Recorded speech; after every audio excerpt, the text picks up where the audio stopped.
Joined now by United States Senator Tom Cotton. Senator Cotton, it is never good to know that the place you go to work attracts crazy people like this, but Capitol Police are very professional. My hat's off to them.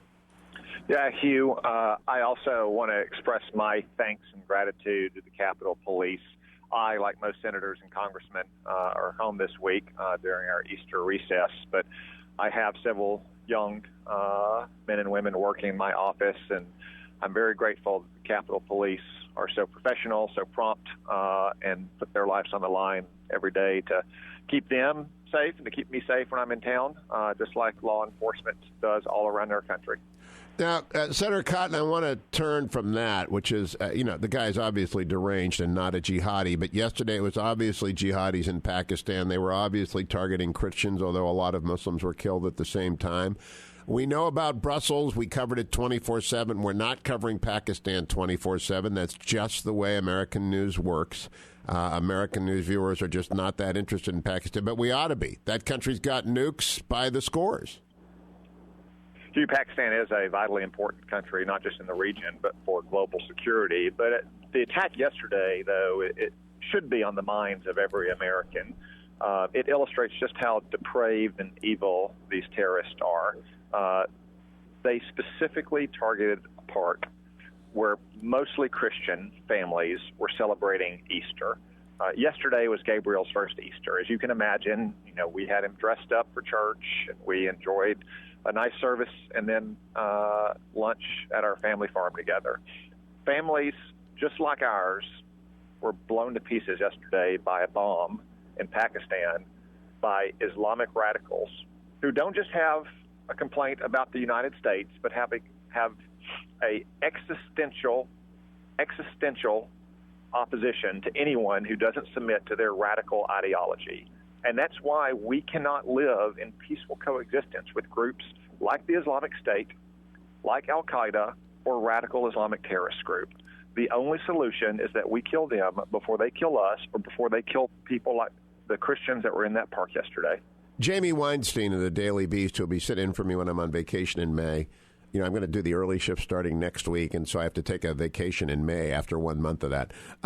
Jamie tweets out that Sky News has tweeted, the Islamic State has advanced plans to murder Jewish children in Turkey, targeting kindergarten schools and youth centers. Senator, this isn't getting any better until Raqqa and the satellite colonies of the Islamic State in Libya are defeated and destroyed. It just isn't. That's right, Hugh. You can't. No NFL team ever won a game playing the prevent defense. We can't win the war on terror playing the prevent defense. Last week there was a lot of talk about moving checkpoints from the concourse, the ticket counters to the sidewalks. You can't move the checkpoints far enough back. There's always going to be unsecured areas. The only way to win the war on terror is on offense, to deny terrorists safe haven, to kill their leaders, to kill the skilled personnel like the bomb makers, the intelligence professionals, and ultimately make all of those terrorists or any would-be terrorists realize that they are going to live a life in fear of death. We are not going to live a life in fear of death. Now, in terms of doing that, that requires coordination. And the aftermath of the Brussels attack, they found nuclear power plant diagrams. It seems as though we continue to underestimate what it is that they are capable of doing, their capacity, and in fact, the European response seems at best haphazard, Tom Cotton. Well, Hugh, here in Arkansas, not many people underestimate what the Islamic State, Al-Qaeda, and other terrorists would do if they could do it. They've demonstrated both their intent time and time again, from Brussels to Paris to San Bernardino, to say nothing of 9/11. And just last week, as you suggested, there's evidence that they continued to be focused on obtaining nuclear materials or possibly biological and chemical materials.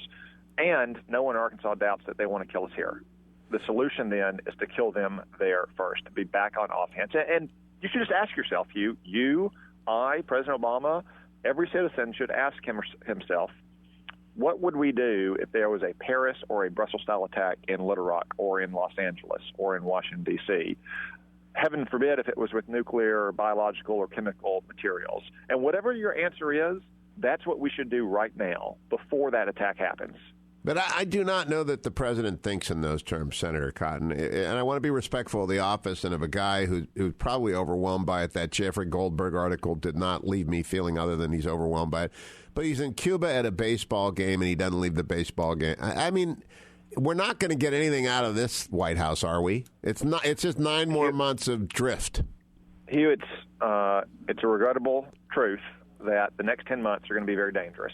President Obama does believe, apparently, that the American people exaggerate the risk of terrorism to their lives. You mentioned the Jeffrey Goldberg article in the Atlantic Monthly, which was very revealing. There was also a story in the Wall Street Journal last week in which said the president going to a baseball game and comparing himself to Big Papi and doing the way with Raul Castro was not a bug, that's a feature. He wants to go about his life to show Americans that they should go about their lives. Now, it is true that if you're, say, a dad with your kids at spring training watching the Red Sox in Florida, you should go about your life. You should trust law enforcement to do their business. You're trying to raise a family and build experiences. Big Papi is trying to hit home runs and beat the Yankees. Barack Obama is the president. His job is to keep us safe, not to say that we have an inordinate fear of terrorism and that more Americans die in bathtub falls than die from terrorism. Well, bathtub falls can't be weaponized. They can't be expanded to mass casualty attacks. And the president's job is not to stop bathtub falls. It's to stop us from getting our heads cut off and getting blown up. Now, when you sit down with people in the Senate Intelligence Committee like Director Comey, do they share your view of the world or the president's view of the world? In other words, what do the professionals who are charged with this, what do they think? Hugh, I don't want to characterize Director Comey's views in particular or any specific person who might testify in front of the Intelligence Committee. I will say this, however. In my experience, intelligence, law enforcement, and military professionals, both in Washington and on my trips around the world, recognize the ongoing threat that groups like the Islamic State and al-Qaeda pose. Michael Morrell, a former senior CIA officials in both Republican and Democratic administration, oftentimes captures their viewpoints very well. You know, his recent book was dedicated nearly entirely to the threat of radical terrorism. This is something they live on a day in and day out basis, whether they are in our embassy in Pakistan or whether they are at office headquarters in the national capital region. They understand, because they see the raw intelligence as well as the refined analysis, just how serious a threat radical terrorism remains to the United States. And against the backdrop of the blundered Belgium investigation where they arrested the wrong guy, you hope our guys are better at it than their guys. Senator Tom Cotton, thanks for joining us. I'm glad your Easter was a good one, and I'm glad the Capitol Police did their job today. Thank you, Senator. I'll be right back, America. 1-800-520-1234.